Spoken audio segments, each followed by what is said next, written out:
അപ്പോൾ ഗൈസ് എന്നെ ഇതുപോലെ സിമ്പിളായിട്ട് കൈ നോക്കി ട്രിഗ്നോമെട്രിക് വാല്യൂസ് പറയാം. അപ്പം നിങ്ങൾ ഈ ട്രിക്ക് പഠിച്ചു കഴിഞ്ഞാൽ നിങ്ങൾക്കിത് പിന്നെ ഓർത്തിരിക്കേണ്ട ആവശ്യം പോലും വരുന്നില്ല. സോ ഈ ട്രിക്ക് യൂസ് ചെയ്യാൻ വേണ്ടി നിങ്ങളുടെ ലെഫ്റ്റ് ഹാൻഡിലെ 5 ഫിംഗേഴ്സിൽ ഈ വാല്യൂസ് അസൈൻ ചെയ്യണം. സോ നിങ്ങൾക്ക് സൈനിൻ്റെ ഏതെങ്കിലും വാല്യൂ ആണ് കണ്ടുപിടിക്കണമെങ്കിൽ അതിനൊരു ഇക്വേഷൻ ഉണ്ട്, root below fingers by 2. So ഈ ഇക്വേഷൻ കണ്ടാലും പേടിക്കൊന്നും വേണ്ട, ഇത് വളരെ സിമ്പിളാണ്.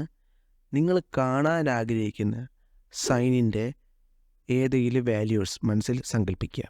ആ വാല്യൂൻ്റെ വിരലെടുക്കുക.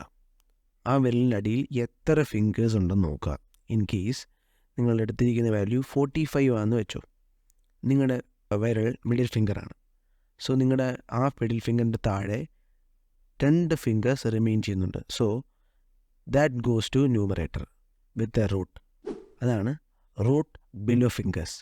ഇക്വേഷൻ കംപ്ലീറ്റ് ചെയ്യാൻ വേണ്ടി ബൈ 2. അതായത് സൈൻ 45ൻ്റെ വാല്യൂ വരുന്നത് sine 45 is equal to root below fingers. അതായത് നിങ്ങളുടെ അടിയിൽ എത്ര ഫിംഗേഴ്സ് ഉണ്ടെന്ന് നോക്കുക, 2 ആണ്. So root 2 by 2 is equal to 1 by root 2. That's it. So ഇതുപോലെ തന്നെ നിങ്ങൾക്ക് ബാക്കിയുള്ള എല്ലാ സൈനിൻ്റെ വാല്യൂസും കണ്ടുപിടിക്കാൻ പറ്റും. ഇനിയും കോസിൻ്റെ വാല്യൂസ്. കോസിൻ്റെ വാല്യൂസ് കണ്ടുപിടിക്കണമെന്നുണ്ടെങ്കിൽ there's another equation. ആ ഇക്വേഷൻ ലൈക്ക് ദിസ്. ആ ഇക്വേഷൻ ഇങ്ങനെയാണ്, റൂട്ട് എബോവ് ഫിംഗേഴ്സ് ബൈ 2. അതായത് സൈനിൻ്റെ നേരെ ഓപ്പോസിറ്റ്. സൈൻ എങ്ങനെയായിരുന്നു? റൂട്ട് ബിലോ ഫിംഗേഴ്സ് ആയിരുന്നു. സോ കോസിന് റൂട്ട് എബോവ് ഫിംഗേഴ്സ്. സോ നമ്മൾ കോസിൻ്റെ കേസിൽ വേറൊരു എക്സാമ്പിൾ എടുക്കാം. Take cos 30. കോസ് 30 ഇങ്ങനെ കണ്ടുപിടിക്കാം. നമ്മുടെ ഇക്വേഷൻ അനുസരിച്ച് റൂട്ട് എബോവ് ഫിംഗേഴ്സ് ബൈ 2 ആണ്. അതായത് കോസ് 30 അസൈൻ ചെയ്തിരിക്കുന്ന ഫിംഗർ എടുക്കുക. ആ ഫിംഗർ മുകളിൽ എത്ര ഫിംഗേഴ്സ് റിമെയിൻ ചെയ്യുന്നുണ്ടെന്ന് നോക്കുക. സോ ഹിയർ 3 ആണ്. കാരണം 45, 60, 90 ആണ് റിമെയിൻ ചെയ്യുന്ന ഫിംഗേഴ്സ്. ആ ഫിംഗേഴ്സ് ഇതിൻ്റെ റൂട്ട് എടുക്കുക. അതായത് root 3. That goes to numerator and the denominator comes 2. ഡിനോമിനേറ്ററിൽ 2 എഴുതുക. അപ്പോൾ എങ്ങനെ വരും? Root 3 divide by 2. അതാണ് കോസ് 30.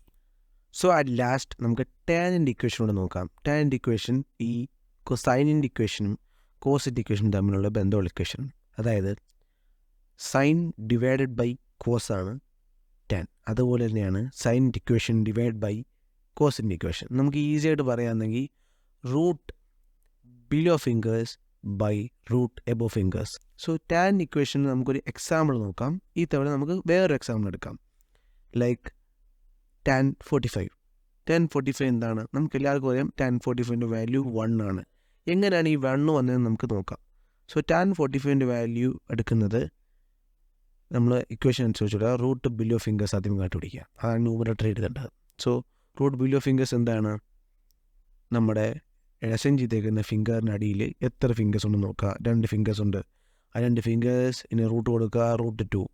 ഓക്കെ, ഇപ്പം റൂട്ട് 2 മേളിൽ പോയി. അത് കഴിഞ്ഞ് നമ്മൾ അസൈൻ ചെയ്ത ഫിംഗേഴ്സിന് മേളിൽ എത്ര ഫിംഗേഴ്സ് റിമെയിൻ ചെയ്താണെന്ന് നോക്കുക. സോ അതും 2 ആണ്. അതിനും റൂട്ട് 2 കൊടുത്തു. സോ റൂട്ട് 2 കട്ട് ചെയ്തു ഈസ് ഈക്വൽ ടു 1. അങ്ങനെയാണ് നമ്മൾ tan 45ന് 1 കൊടുത്ത്. അതുപോലെ തന്നെയാണ് ബാക്കിയുള്ള വാല്യൂസും കണ്ടുപിടിക്കുന്നത്.